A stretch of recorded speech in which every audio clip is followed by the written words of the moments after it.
يسعد صباحكم أو مساكم أينما كنتم. أنا رفيق عادل وأنتم بتتابعوا برنامج أصل الحدوتة. خرجت أصوات كتير بتتكلم عن إمكانية تحقيق السعادة وتوفير فائض من الغذاء والحياة الآمنة. القضاء على 7 مليار نسمة من سكان الأرض يبان مرعب ومقبض ومخيف. خوف الناس بيزيد، العمر مش بعزقة، وحياة الإنسان غالية عليه قوي. فنجان البن المتين، ويلا نعرف الحدوتة سوا.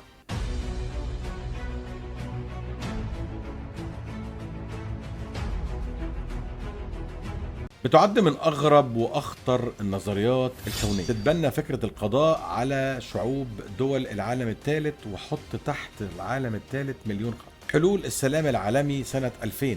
جهزت فنجان البن؟ يلا بينا. حدوتتنا النهارده بتبتدي في القرن ال 18 وبالتحديد سنة 1798 لما الخبير الاجتماعي والاقتصادي توماس روبرت مالثوس نشر كتاب اسمه مبدأ السكان.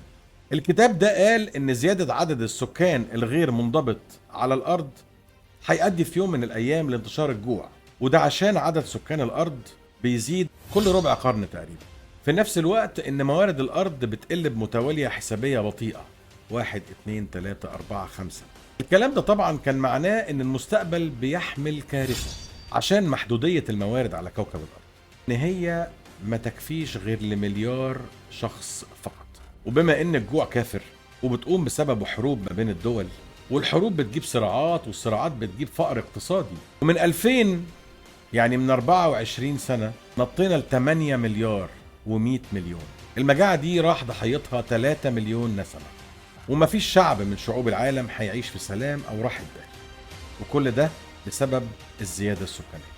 كنا ممكن نعتبر ان كل اللي قلناه في الاول ده مجرد هري او نظريات مؤامرة، لما الحرب الروسية الاوكرانية تفاجئنا باللي ما كانش ممكن نتخيله في يوم من الايام، باكتشاف وزارة الدفاع الروسية عدد من المختبرات الجرثومية في اوكرانيا، اكتر من 30 مختبر، وان امريكا بتمتلك 140 حاوية لمواد جرثومية. واكدت روسيا كمان ان امريكا طورت متحورات بيولوجية وفيروسية لنشر الامراض الفتاكة باستخدام الطيور المرقمة. وبكده تقدر تقول ان التنفيذ شغال وبسرعة، ما كانتش مقصودة، بس اكتشفنا مؤخرا ان هي مقصودة وبفعل فاعل.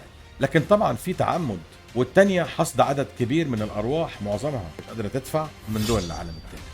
كان لقاح لتقليل الخصوبة وتخفيض النسل، وحذر من وباء قريب في الافق. لكن للاسف قبل ما تتحقق النبوءة اللي قال عليها تيدروس كان الاكتشاف الروسي فضحهم.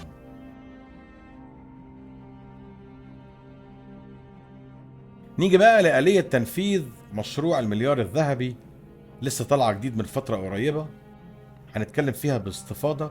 ولو خلصت فنجان البن اعمل فنجان تاني. السلاح ده أو آلية التنفيذ دي ما تقدرش تلمح أثرها غير بعد سنين طويلة. وآلية التنفيذ أو السلاح ده هو زرع أفكار من أهدافها تقييد ذرية أجيال كاملة. وطبعا عارفين مين المستهدف من الخطة دي، الأطفال والشباب. وطبعا عرفتوا إيه هي آلية التنفيذ. وهنا بكلمك عن آلية تنفيذ، وهي المثلية الجنسية والتحول الجنسي والشذوذ. واللي بيخدم الفكرة دي عدد كبير من المحطات والقنوات وشركات الإنتاج، منها نتفليكس ومنها ديزني وهوليوود. ده غير الأفكار التانية اللي بتشجع على عدم الإنجاب وثقافة الانقراض. هنا يجي السؤال الأهم، هي أمريكا بس اللي بتنفذ المخطط؟ خطة المليار الذهبي كان ليها منعطف تاريخي سنة 80 مع بناء النصب اللي اتعمل في جورجيا، واللي اتكتب عليه وصايا، واللي قدامه فيه حجر تاني وتحتيه كبسولة زمنية فيها كل أحداث الزمن اللي حصلت. المخطط ده متخطط له من أقوى المجموعات السرية في العالم، واللي بيملكوا المال والسلطة والنفوذ، ومجموعة من الصفوة وأغنى أغنياء العالم، كلهم مع بعض مشتركين في دعم الفكرة والعمل على تنفيذها.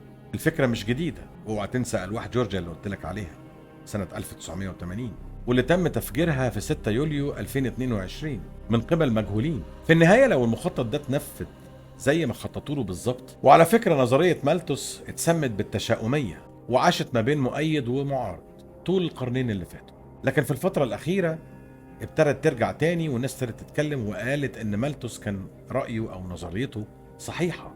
وده كان المنعطف اللي قلت لكم عليه. ابتدت تاخد شكل تاني، ابتدى التنفيذ بشكل تاني غير اللي كان بيقول عليه مالثوس. مالثوس كان بيتكلم على كوارث طبيعية او صناعية حتى لو حصلت حرب او اتنين، التنفيذ النهاردة بقى شكله أغرب، شكله مرعب. ناس بتبيد ناس عشان تعيش هي. وسبق الرئيس الروسي انه حذر من المشروع، حذر الجميع وقال لهم دي فكرة عنصرية استعمارية. في الآخر وفي النهاية، لو كان مالتوس كتب نظريته أو كتابه مبدأ السكان سنة 1798 وكانت عنده أسبابه اللي بيتكلم بناء عليها أو اللي بنى عليها نظريته، فممكن نقول إن هو كان حسن النية. المنعطف اللي حصل لمشروع المليار الذهبي هو ده المشكلة. ما احنا كنا عارفين إن هيحصل مشاكل، ومالتوس قال، وفي بعد كده حد تاني سنة 1968 كتب كتاب اسمه القنبلة السكانية. كل ده كان عادي. اللي مش عادي ان انت تنصب نفسك ربنا وتموت الناس. اللي مش عادي ان انت تنادي بحاجات مش موجودة عندك. اللي مش عادي ان انت تقول عايز حريات وعايز ديمقراطية وانت ما بتعملش بالحاجات دي. اللي مش عادي ان انت تخش دول وتقتل شعوبها وترجع تقول انا اسف.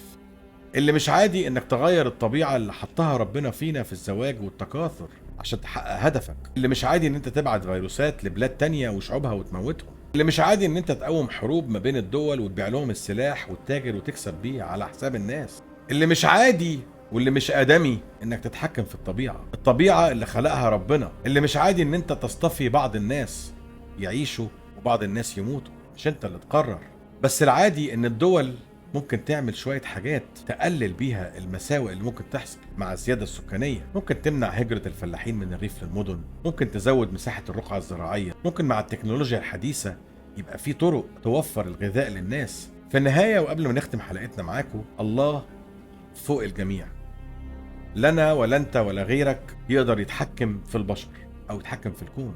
ولو صور لك خيالك في يوم انك تقدر تتحكم في الكون او في البشر فانت غلطان.